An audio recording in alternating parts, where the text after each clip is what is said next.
Então, nós vamos falar de um tema importante nesse início de ano, que é recomeçar. E recomeçar é sempre um desafio para todos nós, né? Porque exige algumas posturas, exige algumas atitudes de renúncia, exige esforço, disciplina, como nós vamos estar desenvolvendo aqui. E isso é fundamental para que a nossa caminhada ela possa ser cada vez mais saudável. Lembrando para todos nós que nós estamos em janeiro, né? Em janeiro, o janeiro branco, né? Que faz um trabalho, né? De valorização, mostrando a importância da saúde mental, não só no seu aspecto do tratamento, mas para vencer as barreiras que são construídas constantemente, os preconceitos, não apenas pela doença, mas muitas vezes, inclusive, pelo tipo de tratamento. E lembrar que já de algum tempo, janeiro é considerado o mês internacional do planejamento de tempo, né? A questão do janeiro tem a ver com esse calendário nosso ocidental, né? Com essa mudança de ano. E lembrar também que fazer planejamento de tempo ele é possível em todos os instantes, mas algumas marcas, alguns momentos, algumas datas, elas são importantes porque elas nos levam a pensar nesse planejamento, né? E o fim de um ano e o início do novo ano, né, é um momento em que as pessoas, direta ou indiretamente, acabam sendo forçadas a lembrar dessa necessidade de rever metas, de construir metas, de planejar as coisas na sua caminhada. Então, com isso, é importante a gente lembrar, né, que quando a gente fala de renovar, a gente também está falando de renascer. Então, ao lado da data, né, da mudança do ano, nós tivemos agora o Natal, que fala do nascimento, né? E que, infelizmente, muitas pessoas deixam de pensar e de refletir o que nós estamos precisando verdadeiramente deixar nascer dentro de nós. E a gente, né, tem que lembrar que renascer, renovar, é um recomeço, né? É recomeçar a caminhada.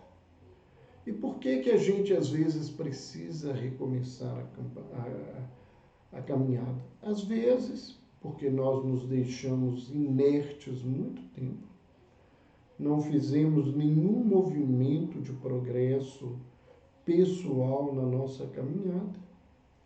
Outras vezes, porque a escolha do nosso caminho não é a melhor escolha que a gente precisaria conviver. Então, nós temos que recomeçar, né?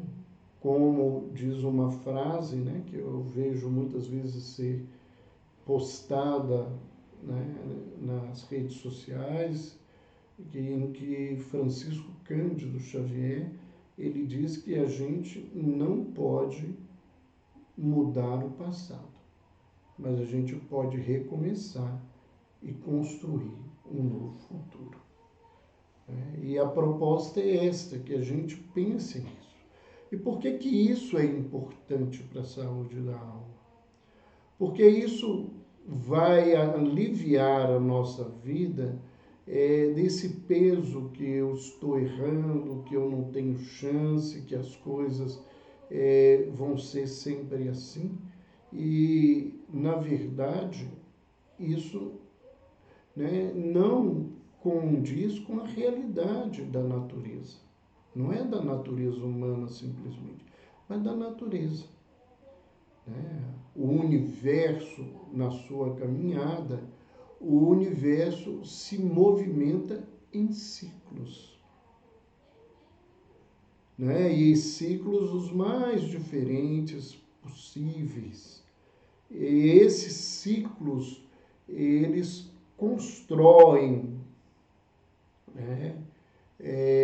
E destroem determinadas coisas para que a continuidade aconteça, né? Mesmo. E nós vamos ver, né, que é importante que a gente aprenda com esses ciclos da natureza.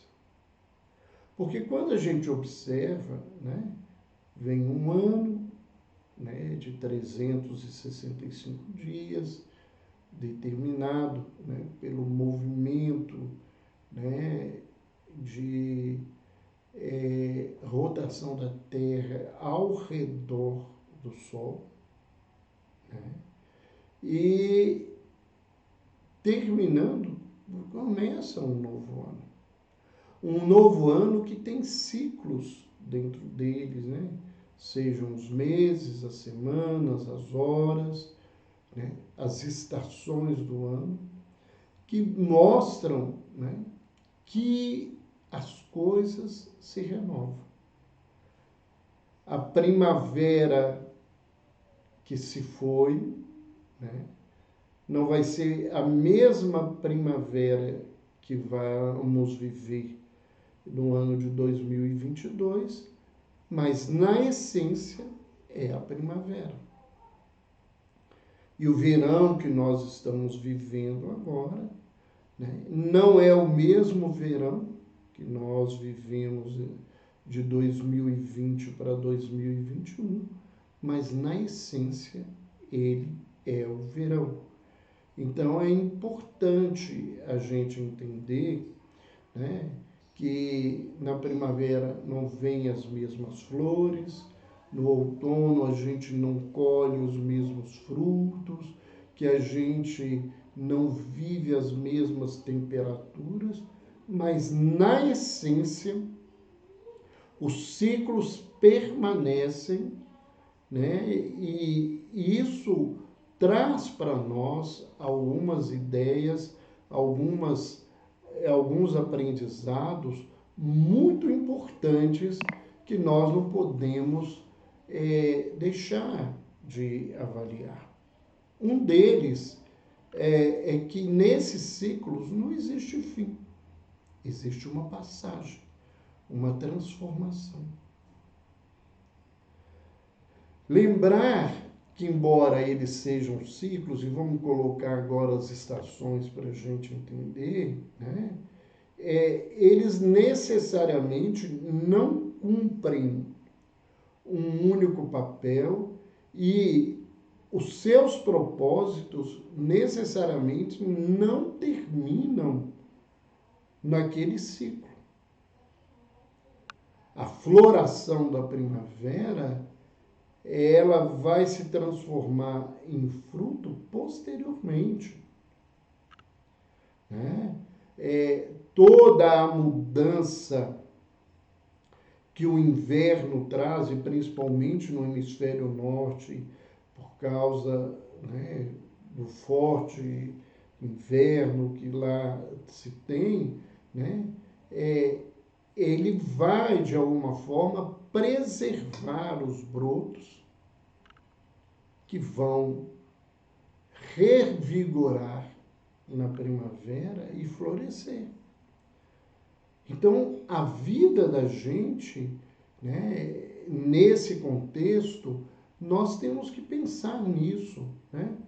Que o nosso propósito da vida, ele não se resume à nossa vida física, né? Ele constrói determinados recursos, determinadas propostas, determinadas situações, elementos, descobertas que vão ter um seu resultado maior em outros ciclos de outras pessoas, né? E quem tem essa percepção reencarnacionista, ou quem acredita na imortalidade da alma, numa continuidade transcendente, num novo ciclo, de uma nova forma, em que o que é importante é a essência do ser que continua na sua caminhada, na sua construção. Os ciclos, eles ensinam, né, a todos nós a atravessar os desafios e as dores.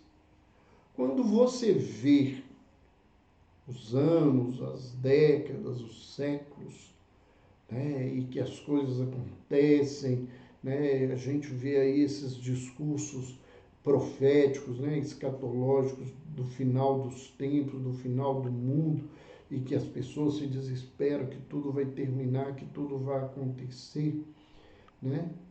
O que a gente aprende, né, é que as coisas têm uma continuidade e que tudo passa. Passam as flores da primavera, passa o calor e as enchentes do verão, passam a frutificação, né, a colheita e a mudança da natureza no outono, o frio do inverno, e as coisas continuam, elas caminham. Então, isso faz com que a gente pense e a gente avalie que se a gente está sofrendo nesse momento, né, isso vai passar, como sempre acontece na vida, né? Embora quando eu estou vivendo uma dor, ela é a maior dor que eu tenho, porque é a que está me acompanhando nesse momento. Mas amanhã, no novo ciclo da minha vida, e nós temos ciclos, nós temos a infância, nós temos a puberdade, a adolescência, a juventude, a madurez, né? a velhice, tudo isso são ciclos. E em cada um deles a gente constrói coisas e pode construir coisas boas ou ruins. Quando a gente se descuida de nós, nós levamos para a madureza, para a velhice, frutos de dificuldades, de dores, de sofrimentos, porque foram os nossos descuidos nesse lugar, né? Mas a gente aprende, né, através desses ciclos, né, a sabedoria da vida em diversos aspectos, que vai crescer e se aprimorar, né, na madureza e na velhice. Esses ciclos da natureza, essas mudanças que acontecem, né, e que a gente vê, vem um vulcão e faz toda aquela destruição e depois aquele material todo é aproveitado num outro determinado momento no ciclo da vida e aquilo vira fertilizante, rebrota, cresce novamente as coisas. Tudo isso ensina também ou nos ajuda a reduzir o temor que a gente tem da morte. Porque a gente vai vendo, né, que aquilo que parece uma destruição final, né, ele tem uma continuidade.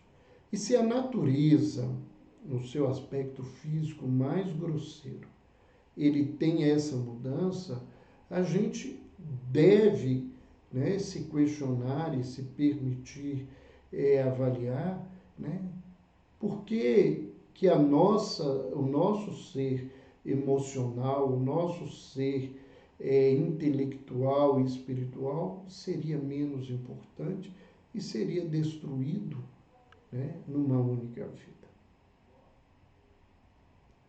Então, esses ciclos, eles ensinam, acima de tudo, a importância da renovação, do recomeçar. Em cada momento da vida, a gente tem que recomeçar as coisas de uma forma nova, de uma maneira nova de ver, com recursos diferentes de caminhar. E nesse sentido, né, a gente tem que se lembrar que por que a gente tem que recomeçar? A gente recomeça, né, a gente sai desse lugar, né, porque o passado, né, deve ficar para trás. Né? E deixar as coisas para trás é também recomeçar e renovar. Quando nós deixamos aquilo que já aconteceu no seu lugar e caminhamos, a gente está recomeçando, a gente está renovando. E é um desafio, porque a culpa, o sofrimento, a raiva, o ódio, muitas vezes o medo nos sustenta nesse passado, né? E a gente, quando fica preso a esse passado, a gente morre um pouco, como diz um companheiro espiritual. Né, que a gente morre um pouco, que a gente fica parado nesse lugar. O que deve persistir na vida é aquilo que é essência, é o espírito das coisas, e não necessariamente as coisas. Não é a moda do passado, não é a forma como se comportava, não é o aprendizado como acontecia, mas o espírito de tudo isso, a essência de tudo isso, que permanece em nós. Porque isto não é passado, isso é presente. A experiência, ela não fica lá. A experiência, ela fica em nós.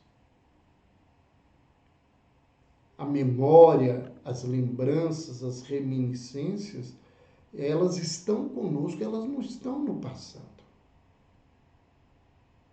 Né?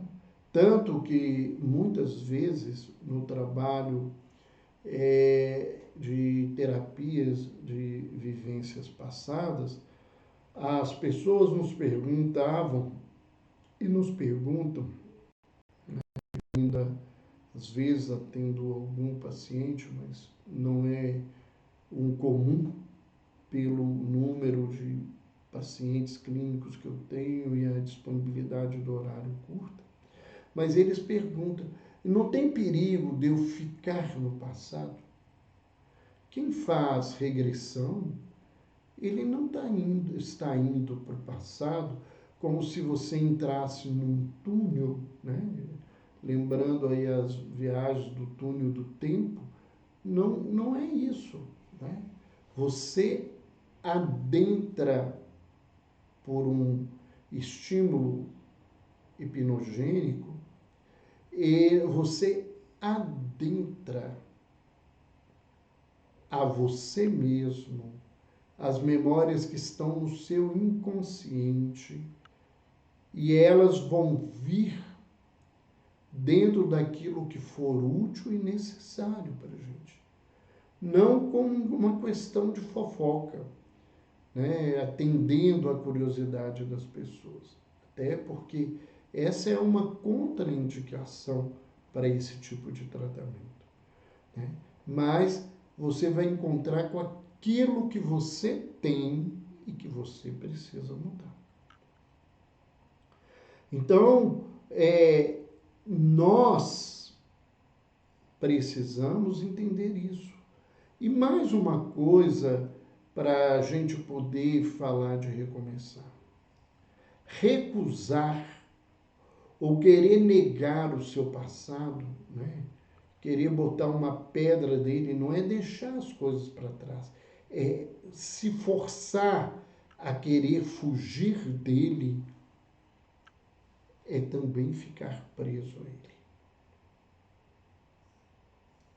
Quando eu tenho um ódio, uma grande mágoa, né?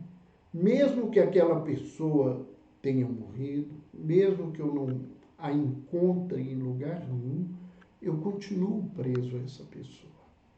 Eu continuo ligado a ela. Então, nós temos que ter bastante cuidado nesse contexto de uma busca de saúde da alma, né? É de que negar, né, ou recusar o passado é permanecer preso a ele. Se libertar é fazer um caminho onde que aquelas experiências elas se produzam em direção do bem, em direção da justiça, da verdade, dentro de mim, na minha construção, na minha transformação da vida. Então, vamos refletir aqui alguns itens que a gente foi buscando na memória, foi reestudando os temas, revendo alguns conceitos que a gente já tinha escutado, né? Alguns passos, se a gente pode dizer assim, mas eu acho que é importante a gente, quando fala de recomeçar, a gente falar de passos, né? A gente, para recomeçar, a gente não dá saltos. Para recomeçar, a gente não é atirado como uma flecha pelo arco num alvo. O recomeço, como o começo, é sempre através de um passo, né? E o segundo passo para acontecer, ele precisa que o primeiro passo tenha sido seguro e numa direção adequada. E nós, se seguirmos passos, né? Esses passos que nós estamos colocando aqui, é uma forma, uma abordagem de visão. Algumas pessoas poderiam falar com outro contexto, né? Esses passos, eles são importantes para que a gente consiga recomeçar fazendo novos projetos, construindo novas metas e caminhando de uma maneira diferente. O primeiro passo é aprender com o que passou. São as experiências. O primeiro passo para recomeçar é isso. Sabe por quê? A gente tem que ter base. Ninguém anda sem base, a gente não flutua. A gente não anda, né, no ar, né? A gente tem que ter uma base. E a base que nós temos são as nossas experiências. Sejam elas experiências orgânicas, sejam elas experiências físicas, sejam elas experiências emocionais, de relacionamento, sejam elas experiências espirituais. Elas são fundamentais na vida, independentes de serem positivas, de serem negativas. Elas são experiências. E elas é que são a base da vida. Se eu não tenho experiências, né, o meu passo vai ser trôpego. A direção do meu pé pode ser inadequada, porque É essa base que me faz mudar. Eu não quero ir mais por essa direção, ou eu quero seguir essa direção, é construído com as experiências que eu tive, né? Elas não vêm do nada. Elas não vêm do nada. Porque quem perde memória e experiência, perde o elan da vida, ele perde a vitalidade, ele perde o contato. A gente vê isso cada vez mais naquelas pessoas que demenciam, seja de Alzheimer, sejam outros tipos de demência, né? Porque à medida em que a pessoa perde a memória, à medida em que ela não consegue conviver com as suas experiências, né? Ela passa a não conseguir ter contato com a vida. Então, querer falar assim, eu quero que o meu passado suma. Não. Querer que o passado suma é ficar no passado. É brigar com ele o tempo todo. É como uma gaveta abarrotada em que eu tenho que segurar a gaveta o tempo todo para ela ficar fechada, porque se eu largar, as roupas, as coisas estão ali, saem. Porque eu não saí desse lugar. Então, o primeiro passo é aprender. Aprender que a forma que eu uso para estudar não é adequada. Aprender que fazer determinadas coisas, elas não dão resultados, porque eu já fiz e não deu resultado. Né? Porque quem não aprende com experiência fica parado. É o indivíduo que todo dia entra no sacolão e compra laranja e ele espera que vá tomar suco de uva ou de abacaxi. Se eu repito todo dia o movimento e eu só tenho laranja na minha casa, eu só vou tomar suco de laranja. Então, enquanto eu teimo nesse lugar, né, eu vou ficar o tempo todo preso nisso. Por isso que o perdão é algo importante, porque o perdão alivia a vida da pessoa dessas amarras que ele teve. Se o outro vai saber do meu perdão, não é problema, porque eu perdoo por mim, para que eu não fique preso a essas situações, né? Em Grande Sertão Veredas, tem um momento que um jagunço, né, do texto do Guimarães Rosa, ele diz: quem tem um inimigo, dorme com ele na cama, porque fica com ele o tempo todo. Porque o ódio faz que você fique preso ao objeto por quem você tem o ódio. Conservar a mágoa é viver com quem te magoou, com as coisas que te magoaram.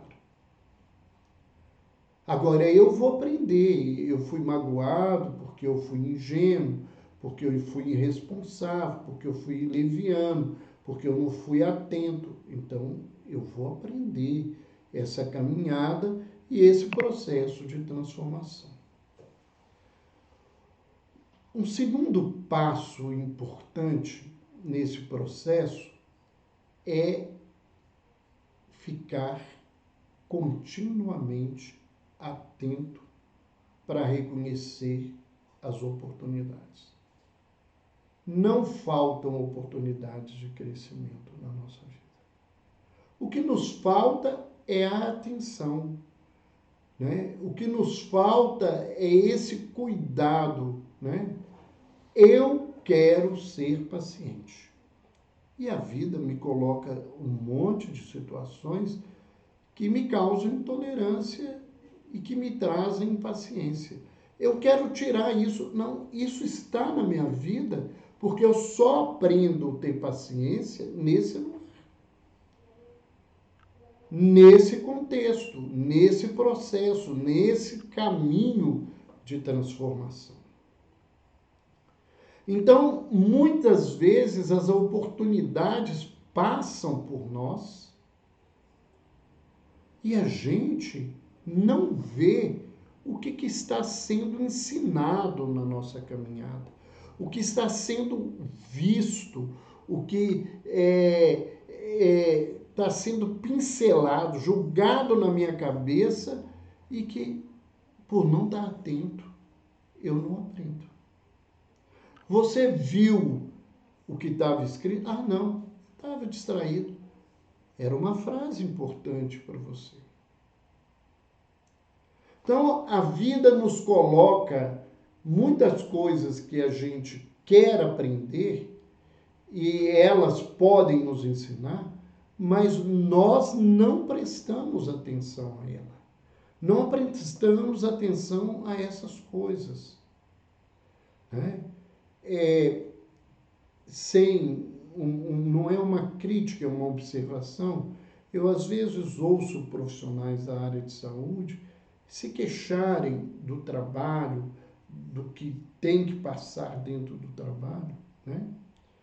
Porque a observação é uma observação de um lado de que eu ajudo e o outro é ajudado.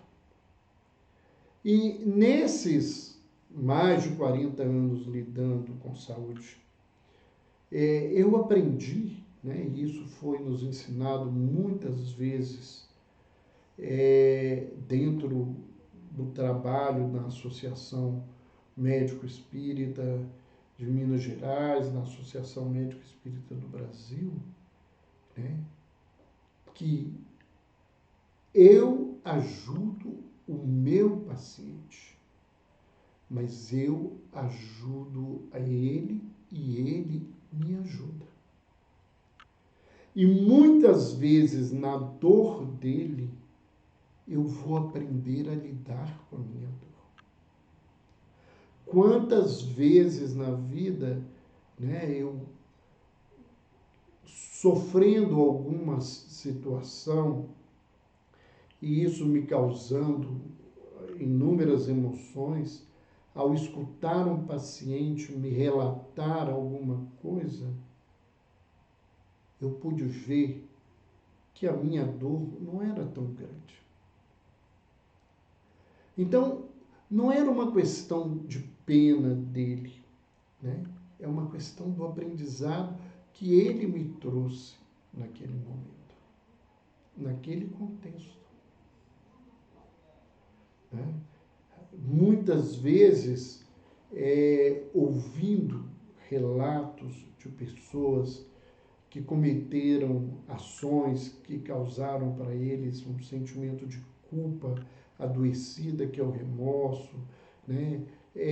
Condutas que são consideradas crimes na nossa sociedade, eu pude ver, né? Não condenando aquele indivíduo, mas buscando a oportunidade de ouvir alguém que mata, que rouba, que faz as coisas nesse contexto, né? Que para a gente cair nesses buracos não precisa de muita coisa. Só precisa de vigilância. Né? É muito complexo esse contexto. Né? É um aprendizado que a gente precisa promover na nossa caminhada. Mas isso a gente tem que estar atento para reconhecer as oportunidades. Né? E oportunidades não são oportunidades só no campo material, né? São oportunidades no campo das emoções, das relações, no campo espiritual. Né? Quanto eu aprendo com a dor do outro nesse contexto. Um outro passo importante, né? Um outro passo importante é que a gente precisa aprender a estabelecer metas, né? Porque muitas vezes a gente não sabe nem o que é uma meta, né? A gente não sabe diferenciar, por exemplo, uma meta de um projeto. A gente não sabe determinar uma meta que seja real, que seja possível e que é necessária para a minha caminhada. Porque para que eu determine uma meta, eu primeiro tenho que reconhecer os meus recursos. Não adianta eu determinar uma meta, e aqui é só um exemplo, que isso necessariamente não é uma meta minha, né? De que eu quero, né, ir para Saturno, ensinar as coisas que eu gosto. Porque eu não tenho recursos, e a Terra não tem recursos para me levar para Saturno. Para que vai servir essa meta na vida? Para não ser cumprida, para não acontecer, para causar frustração. Tem muita gente adoecida mentalmente por causa das metas falsas, né? Das metas, das ideias de grandiosidade que o indivíduo tem, né? Quantas pessoas acabam frustradas com as promessas que eles veem nas redes sociais, que prometem milagres, né? E aí eu não estou falando milagre religioso, né? Que de um dia para outro a sua vida vai mudar, que você vai ficar com não sei quantos mil seguidores, que você vai ganhar não sei quantos milhões de reais.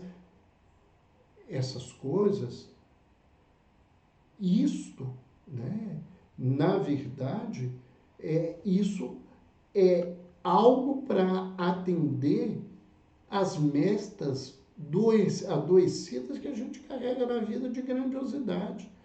Nada na vida muda de uma hora para outra. E muita gente fala assim, mas quem ganhou na Mega Sena da virada, de um dia para o outro ele virou milionário. Mas o histórico de muitas coisas nos mostra que os milionários, por exemplo, dos jogos, dos milionários envolvidos no garimpo, essas coisas que mudam, eles acabam pobres também de uma maneira muito fácil. Porque isso é uma fantasia, isso não é uma realidade, né? Eu, às vezes, não tenho recursos em mim para manter uma coisa nesse contexto e nesse nível. Não que as pessoas não possam desejar isso, não estou dizendo. Mas o que eu estou querendo passar e colocar é que a gente tem que pensar que meta que eu quero, né? Quais são as metas reais? O que eu preciso na minha vida? E às vezes eu coloco uma meta, né? E a frustração caminha rapidamente com essa meta, porque ela não é cumprida, porque eu não pensei em outras coisas. Vamos lá, né? Vamos falar da gente, para que vai falar dos outros? Então vamos falar dos gordinhos como eu, que a gente faz meta de emagrecer. Meta de emagrecer é interessante? É. Mas será que ela é plausível? Será que o problema do gordo é emagrecer?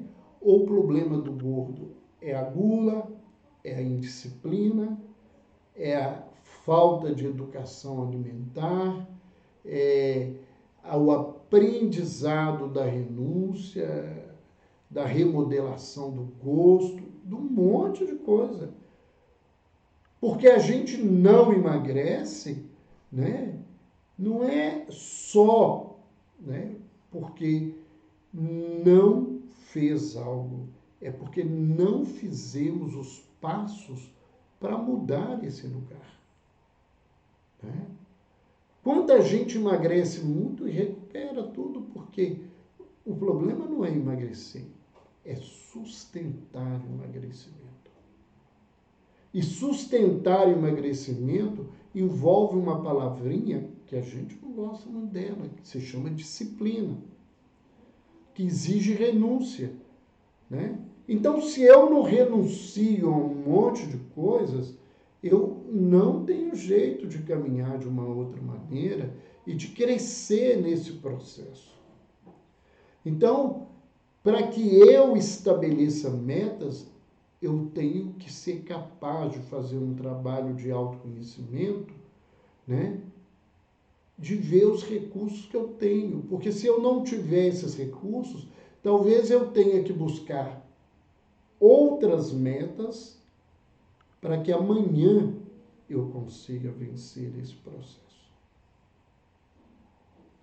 E às vezes até mudar a caminhada, porque muitas vezes eu coloco uma meta que ela está para caminhar no fracasso.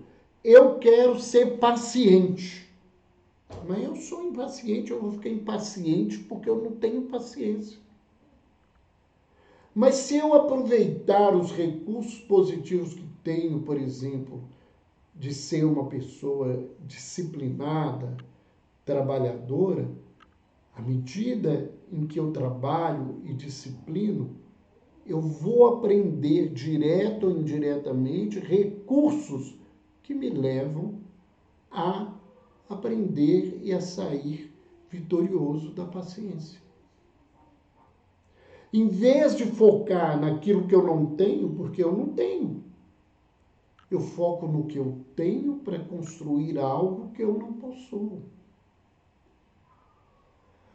Outro caminho importante, né, é eu tenho que cuidar daquilo que eu já conquistei. Eu tenho de cuidar daquilo que me trouxe até aqui. Se hoje eu sou uma árvore, né, é porque eu fui ontem uma semente, né, e eu fui um pequeno ramo, um arbusto, até chegar nesse porte, né? E eu tenho que cuidar de tudo isso que eu trouxe, que me construiu. Porque se eu perder esses valores nessa caminhada de construção, vai me faltar argamassa para continuar erguer esse novo Roberto, essa nova condição que eu estou buscando na vida e que eu preciso nesse caminho, né? Então, sem eles é impossível a gente conseguir essas coisas. E uma situação importante é nós não temos recursos para o grandioso. A maioria de nós não tem recurso para o grandioso. Mas nós temos recurso para o pequeno. Então, mesmo que eu tenha uma meta grandiosa, eu deveria começar trabalhando com metas menores na vida. Com os passos que são fundamentais para o meu processo de transformação, para a caminhada que eu preciso. Lembrando que uma caminhada, ela começa com um único passo. E se eu fizer pequenos passos, eu vou construindo grandes metas. E aí eu me lembro, né, para trazer como exemplo, o lema dos Alcoólicos Anônimos, né? É se manter sóbrio pelas próximas 24 horas do dia.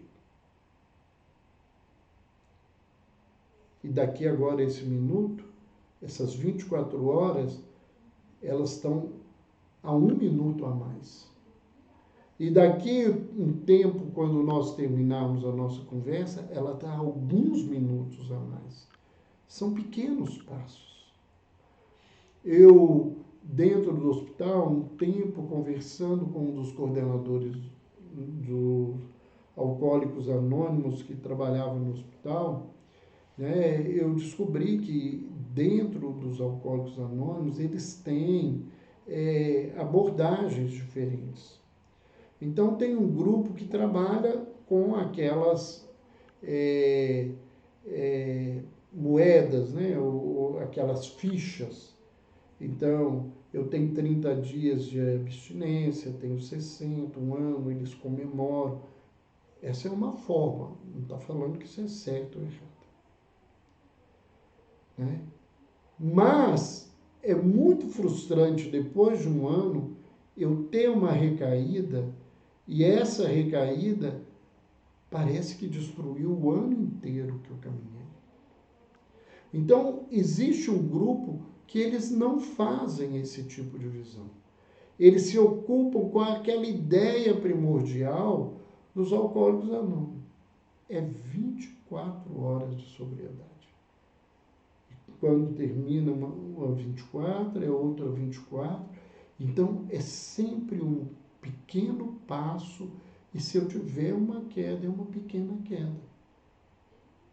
É uma queda que aconteceu nessas 24 horas.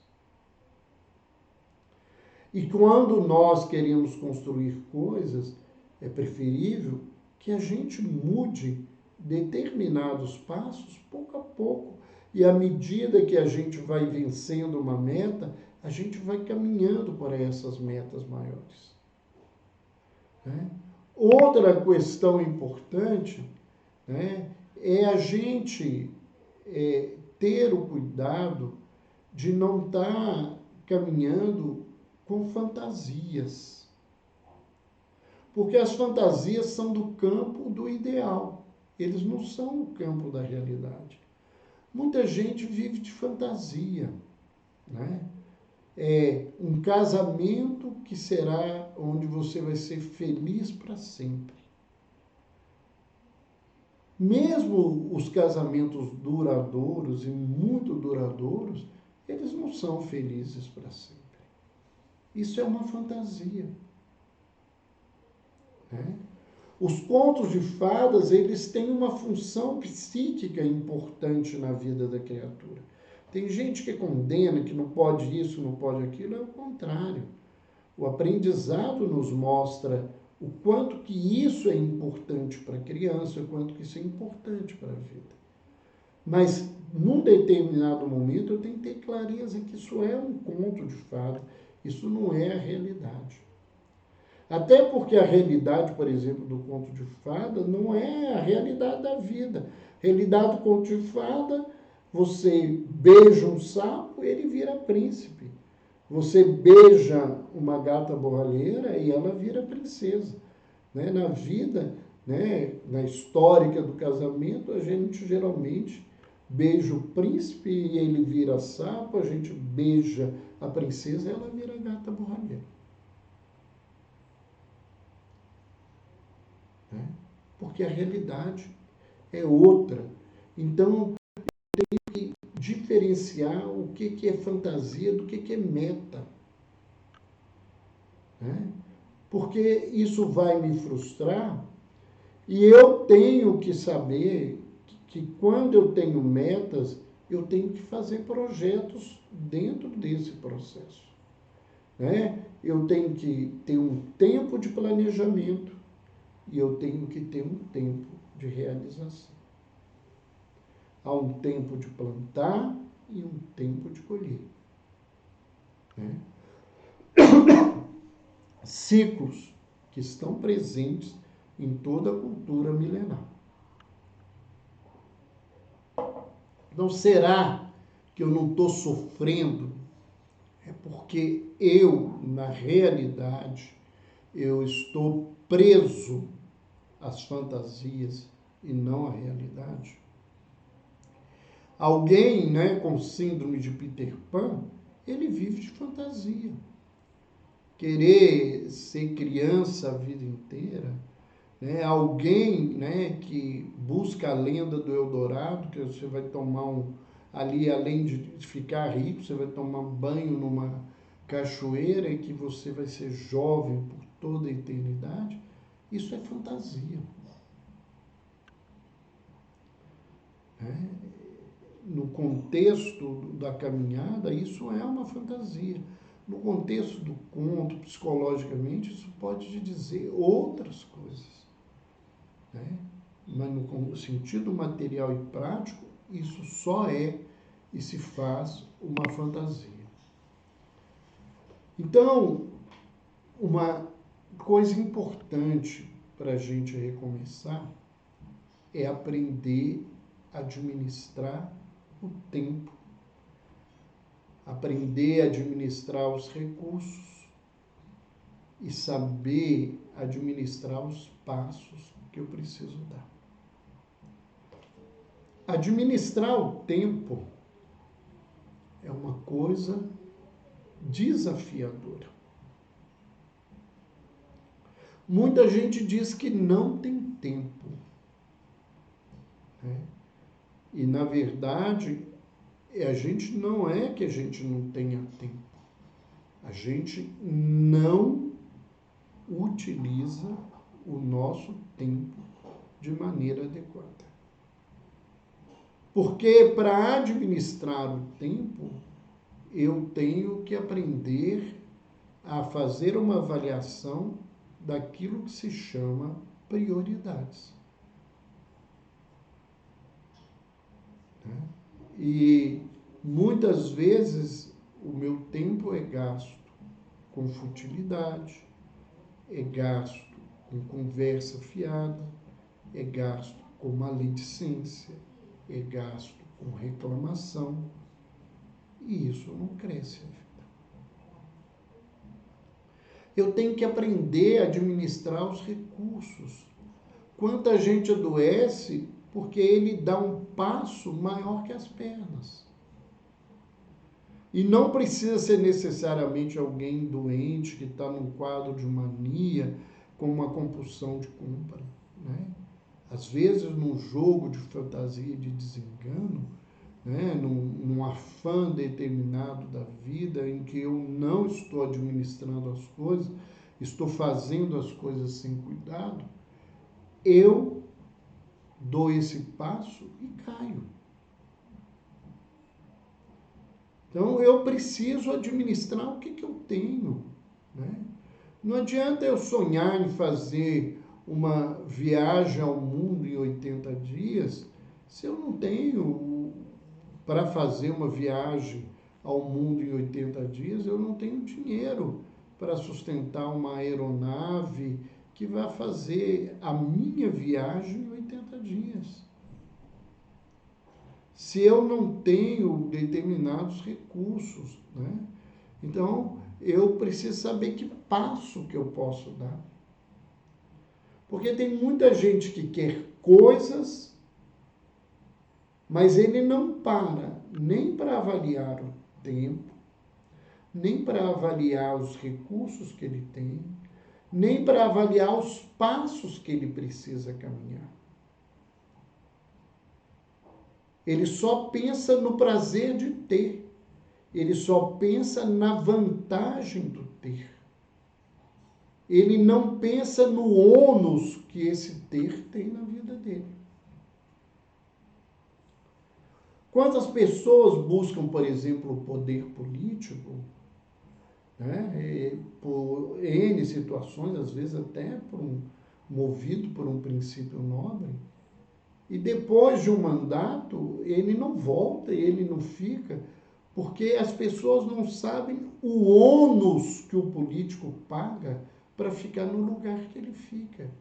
Porque ele deturpa o seu caráter, né? Ele se vende a um processo de corrupção política, ele se vende a um sistema onde o poder financeiro, o poder econômico, ele move tudo, e ele tem que se vender, às vezes, dos seus próprios princípios.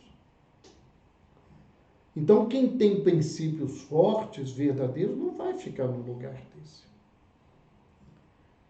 Né? Então, isso é bastante complexo. Né? Bastante complexo. Então, eu quero ficar rico. Mas você sabe que preço que fica a riqueza? O que você vai ter que fazer na vida para que essa riqueza se mantenha com você? Então, nós temos que fazer essas mudanças da nossa caminhada. Um outro passo importante, né, é a gente saber separar as metas que são realmente reais, que é aquelas que envolvem a nossa essência, daquelas metas que muitas vezes são só projetos, né, são produtos para o nosso dia a dia, né, que não faz a gente crescer. Eu tenho uma meta de até o final do ano, economizar tanto de dinheiro, aplicar esse dinheiro para ganhar tanto, mas o que isso vai significar na sua vida? E o que isso vai te fazer bem ou mal? Porque está errado fazer isso? Não é isso que eu estou dizendo. Mas o preço é caro. Eu tenho vários clientes que se desajustaram emocionalmente com a preocupação de ter mudado a vida para viver de aplicações. E viver de aplicações é aprender a conviver com a impermanência da vida, com o imprevisto da vida. E você tem habilidade, capacidade de lidar com isso? Então, os projetos de essência são os projetos que transformam a gente mais do que isso. Os projetos de essência, nos transformando, eles fazem um movimento de convite de transformação das outras pessoas.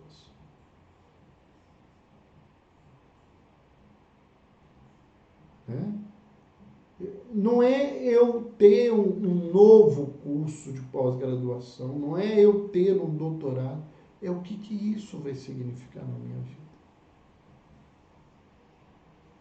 Eu vejo muita gente fazendo mestrado e doutorado sem nem entender o que está fazendo. Então, nessa política que virou a educação nesse sentido, o cara acaba o curso e ele vai fazer um mestrado como algo que é de complementação ou como algo que dá oportunidade de uma bolsa para sustentar um tipo de emprego.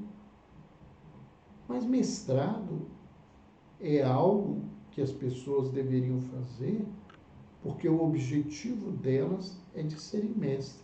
Mas eu não vou dar aula, não. Eu odeio isso na vida.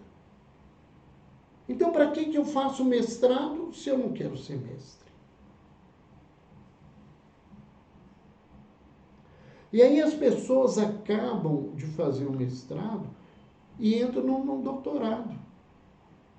O doutorado, ele perdeu o sentido para que ele foi criado. O doutorado era um momento em que o profissional, o mestre, o pesquisador, depois de tantos anos, ele iria comprovar a excelência do seu conhecimento para ser chamado doutor. E quantos doutores tem aí que eles não têm nada dentro deles para ser chamado de doutor? E quantos de nós somos chamados de doutores sem ser doutor? Que é uma dificuldade, por exemplo, a área médica, a área de direito, a gente acaba sendo chamado doutor sem ser doutor. Eu sou um médico especialista. Eu não sou mestre, nem sou doutor nessa questão, né? Porque eu não tenho esse tipo de formação, né? Então, o doutorado, ele deveria ser, né, uma conclusão da carreira do indivíduo, mostrando a grandeza dele, e a gente se perdeu, porque a gente não sabe o que é meta, a gente não sabe o que está fazendo, né? Por N situações, porque todo mundo faz igual, porque a gente precisa de emprego e não tem emprego, então a gente vai ficando nesse lugar, né?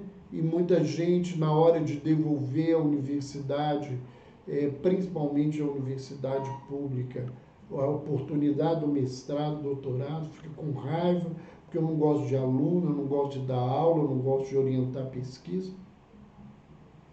Né? Mas foi para isso que você fez as coisas. E na vida é assim. Quanta gente cria uma meta e depois não sabe o que vai fazer com essa meta. Não sabe como é que vai caminhar nesse contexto. E dentro da meta, a gente tem que aprender a criar um ritmo de vida. Mas um ritmo que envolve duas coisas: vontade e perseverança. Para que eu tenha um ritmo de persistência, eu preciso ter vontade. E vontade é diferente de desejo. Desejo é algo que passa rápido. Eu estava com desejo de chupar picolé, chupei picolé, acabou. A vontade, ela tem um caminho mais aprimorado, mais profundo, mais transcendente na vida da criatura, né? E o ritmo para conseguir uma meta é persistência, né? Se cair, levanta, sacode a poeira e dá a volta por cima, como diz o samba. É a gente fazer esse movimento, fazer esse processo de construção, para que a gente possa recomeçar e recomeçar positivamente. A gente tem que ficar atento e manter o nosso foco. Eu tenho que focar naquilo que eu estou buscando. Porque se eu perder o foco, eu posso perder a oportunidade que poderia me levar, né, à meta que eu gosto, que eu quero, que eu busco na vida. Ainda nesse contexto, né, a gente, para fazer coisas melhores na nossa vida, para a gente fazer um crescimento que a gente possa identificar como uma saúde da alma, uma saúde plena, grande, a gente tem que fazer uma renúncia. Tem outras renúncias, mas essa é muito importante. É de abandonar as coisas que são banais e vulgares na nossa vida.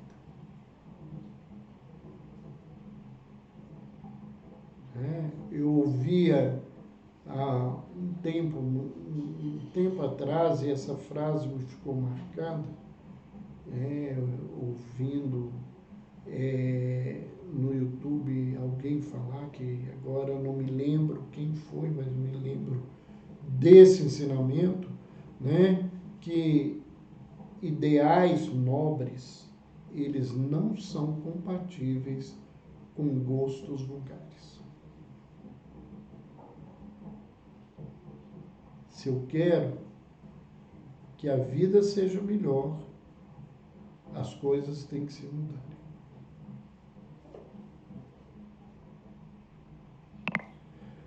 Outro passo importante, né, é, mantendo esse olhar na meta, eu tenho que direcionar a minha força e o meu esforço para conseguir. Então, não basta eu ter um foco, eu tenho que direcionar a minha energia, eu tenho que direcionar o meu trabalho, o meu esforço nessa direção, nesse contexto, nessa busca. Isso não pode ser visto de uma forma diferente. Dentro desse projeto, né, que, como a gente vê,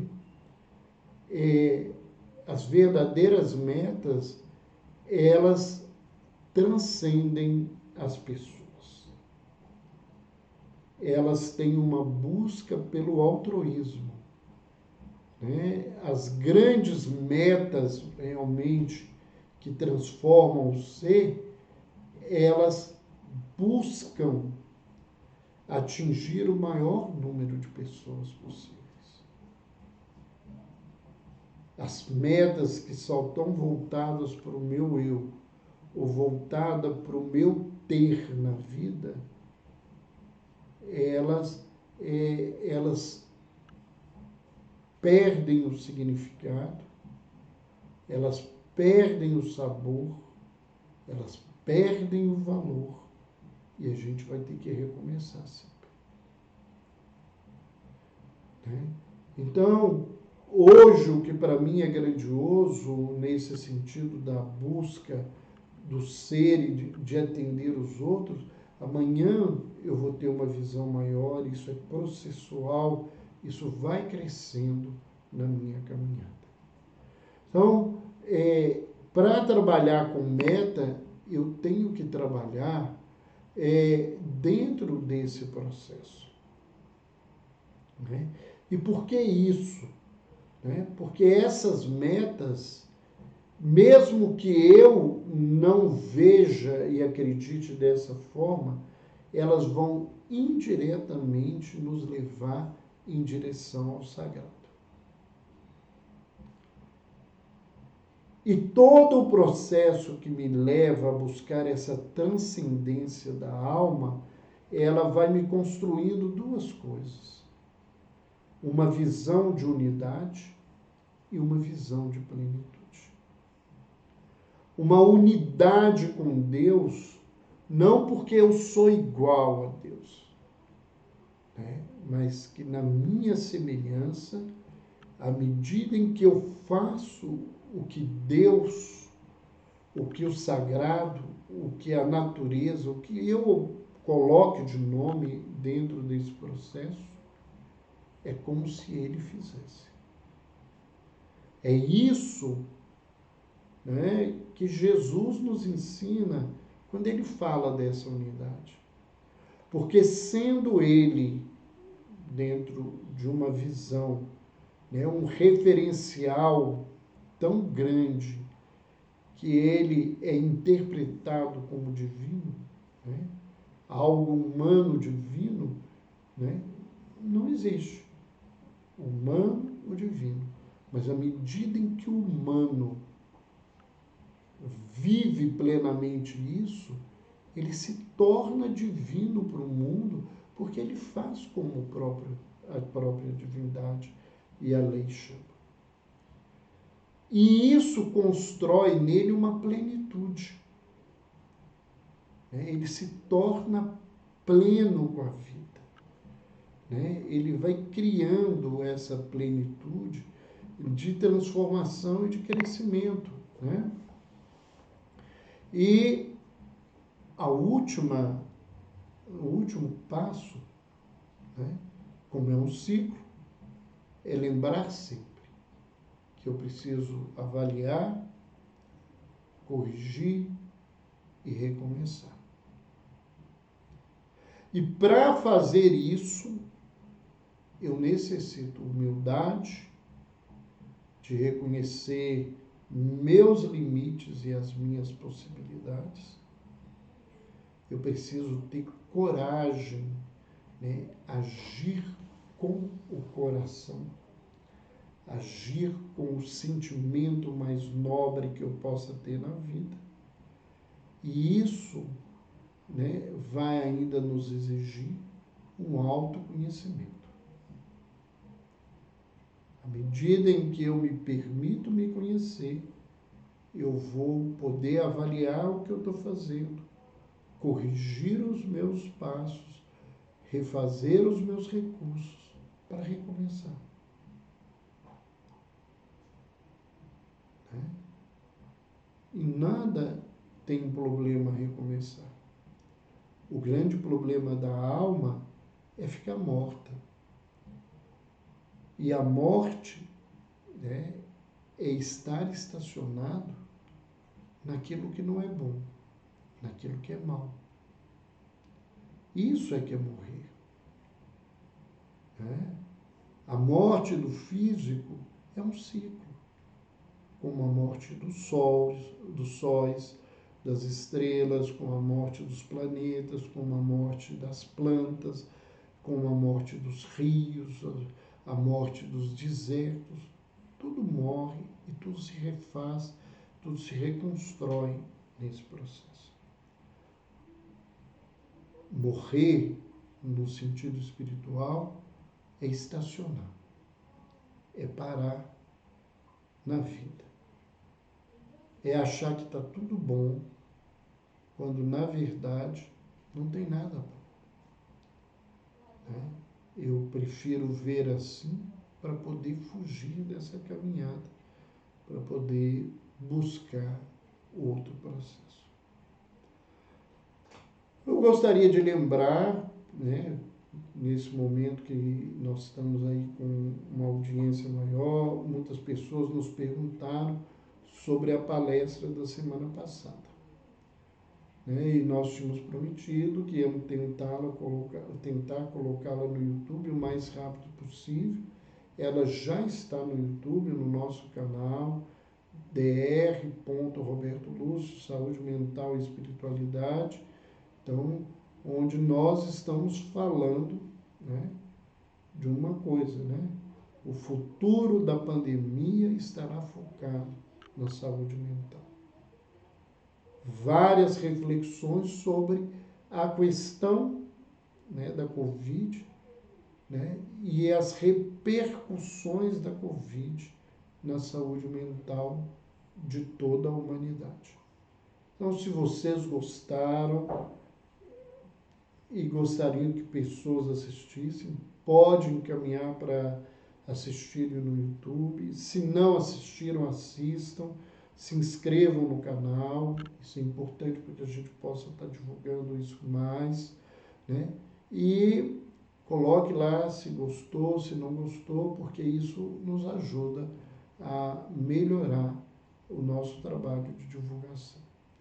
No mais, um beijo, bom final de sexta, bom final de semana para todos nós e fique com esse beijo no coração.